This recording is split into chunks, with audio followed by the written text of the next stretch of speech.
Hi everybody, it's Farmer Tina, and today I'm going to tell you guys all about composting.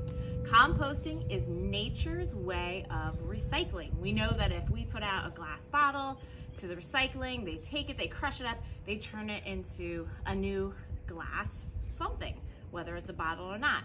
Composting is a way that we can actually use nature to break down what was once food scraps. So here's like some carrot trimmings and coffee grounds.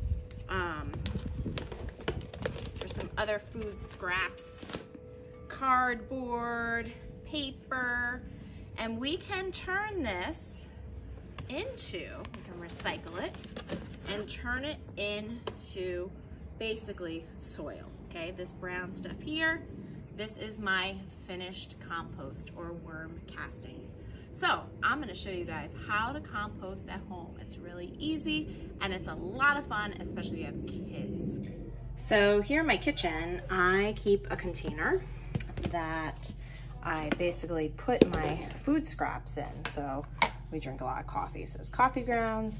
There's little bits of some cucumber slices, some old pepper tops, banana peels, and then once, keep the lid on, once this is full, we then take it outside to the composter. So this is the compost system I use here at home. This is the Worm Factory.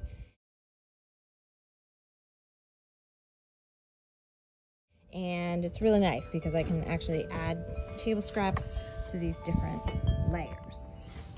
So you had your container in your house that you were keeping your food scraps from the kitchen. Maybe you have a nice little bucket like this. I use an old Rubbermaid tote. Once I am full, well, now I get to come out to my composter to feed the worms. Now I did want to point out something about orange peels.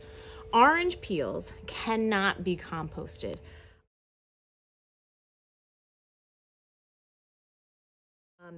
Orange, lemon, lime, any citrus fruit is too sour for worms to digest. Imagine that a worm basically is like your lips. And when you eat a lemon, your lips pucker because of the sourness. The same thing would happen to an entire body of a worm. So we do not use any citrus peels in our compost. So make sure they just go in the trash. But when I go to feed my wormies, okay, so this is an upward migration composting system. So I basically feed the top bin only. At the top, I keep some cardboard. I will move that cardboard, and if you're grossed out by this, you don't have to use your hands. But then I will take all my food scraps, basically dump them in there. You see, I drink a lot of coffee, okay? I will recover with my cardboard. Actually, I'm sorry, before we do that, I want to add something dry, some browns. So all that food is considered greens. But if I have too many greens and not enough browns, this is going to start to smell. It's going to get wet. It's going to get slimy, and it is not going to be proper composting. So I want to make sure I'm always adding some type of paper product to the composter. And then there's a couple of worms on the end here. I will put my top back on, press it down, and let them go to town. And maybe a week from now, I'll feed them again. I don't want to overfeed them. There's only so many worms.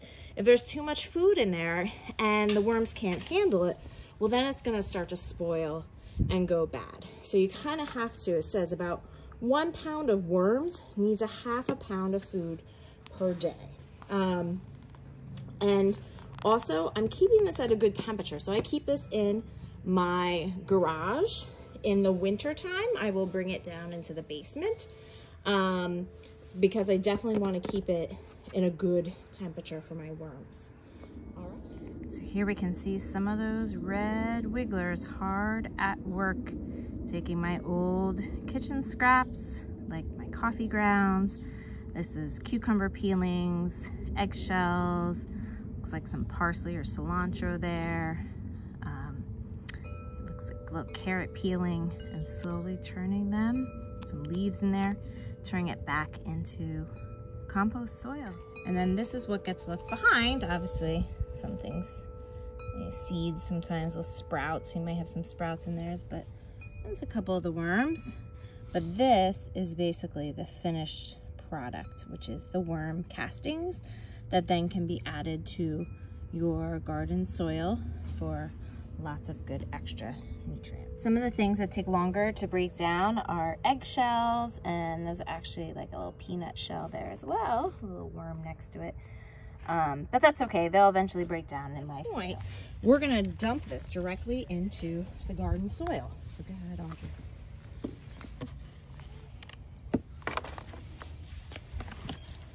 So then we can take our little rake and we'll be able to kind of spread this around and add it to our soil, and it's gonna help gives, yeah, a couple worms made it in there. But most of the worms had already gone upwards. Oh yeah, glass, we don't want that. So things that we don't want, we'll put those in the trash. But then our garden will have a lot more nutrients in it. So this is basically our final step in the process. We've added the compost to our garden soil, and now I have an empty bin that I can start refilling up with my food scraps from the kitchen, and we can start that good old cycle all over again. Like I said, composting, this is nature's way of recycling from earth to earth. So these are some of my books that I like about compost. Great one for adults, Worms Eat My Garbage, if you're interested in starting your own composting system at home. And then one for the kids is Compost Stew. So I thought I'd share that with you now. So it's called Compost Stew, an A to Z recipe for the earth by Mary McKenna Siddles. So Compost Stew. Environmental chefs, here's a recipe for you to fix from scratch to mix a batch of compost stew. Ingredients: apple cores, bananas bruised, coffee grounds with filters used, dirt clods crumbled, eggshells crushed, fruit pulp left behind all mushed, grass clippings, hair snippings, an insect or two. Just add it to the pot and let it all rot into compost stew. Save jack-o'-lanterns, kitchen scraps, laundry lint from dryer traps, mulch removed from garden beds, nutshells, oatmeal, paper shreds, quarry dust, rye bread crust, and seaweed strands a few. Just add it to the pot and let it all rot into compost stew. Take tea bags plucked from long hot swimmings, underbrush prunings, and vegetable trimmings, wiggly worms with compost cravings, Christmas tree needles, yellow pine shavings, and zinnia heads from flower beds whose blooming days are through.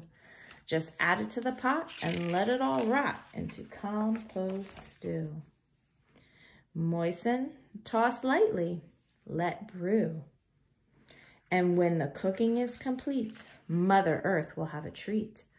Dark and crumbly, rich and sweet. Now open the pot and what have you got? Compost stew.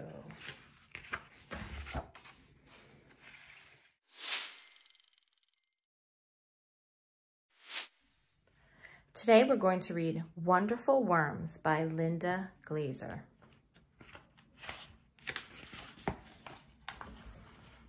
Earthworms are fat and wiggly like my fingers and toes. They live where it is cool and dark and damp, where roots spread out like underground trees. Oh, who's up here? What bird is that? That's our robin. And who is living under the ground? That's our little mouse. Worms feel sounds with their whole bodies. They feel thunder when I walk. Oh, and who else is underground? Mr. Chipmunk. They're wonderful diggers. They dig passageways and burrows, but they don't use shovels or fingers or toes. Somebody's hiding up here in the trees. How do they do it? They eat their way through and they move along. They stretch out long and thin and they squeeze in short and fat. Stretch and squeeze, eat and dig, move and dig. There's the snake up there. Earthworms mix and turn the dirt as they dig and tunnel in the earth. They make the soil soft and airy so the roots of plants can breathe and grow. Oh, I see a salamander. I see a snail. Worms don't have eyes or ears or a nose, but they do have a mouth.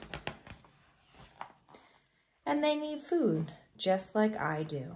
But they eat dirt and rotting leaves. I don't think you guys eat dirt and rotting leaves. And they swallow tiny pieces. And inside the worm, the food changes. Little bunny rabbit's having a strawberry. When it comes out of their tail ends, it makes the earth rich so plants can grow. And then the plants grow, we have flowers, and then the butterflies have food. Earthworms are my helpers, the underground gardeners, and we work hard in the dirt in my garden, their home. So for our worm craft, we are going to make one of my favorites, which is basically we are going to make a Cheerios worm.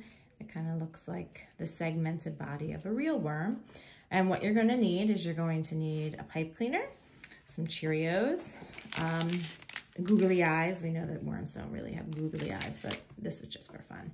So you wanna start by at least folding over part of your pipe cleaner at the top. And once you have this way I can have my child start threading the Cheerios on, okay? And then basically this is a great fine motor activity for children, small children, and they can basically just keep putting on all of these Cheerios until their worm basically has a full body. And then at the end you can kind of like pinch it off at the end so that they don't fall off. In the front, I thought I would glue on some googly eyes on my little worm. And the other thing, this is something my daughter did, was she liked how, you know, the worms have these segments on them. And she wanted to add that as well. Have my little eyes. And there we go.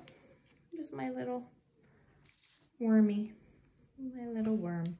And it's kind of cool because his body flexes and moves along those segments just like they do in nature. So have fun making your own wiggly worm at work. So thanks for watching my video about composting at home with worms. I hope everyone from old to young learned something new. And I encourage you to go visit our website at growitgreenmorristown.org to find out more information and more resources. Thanks.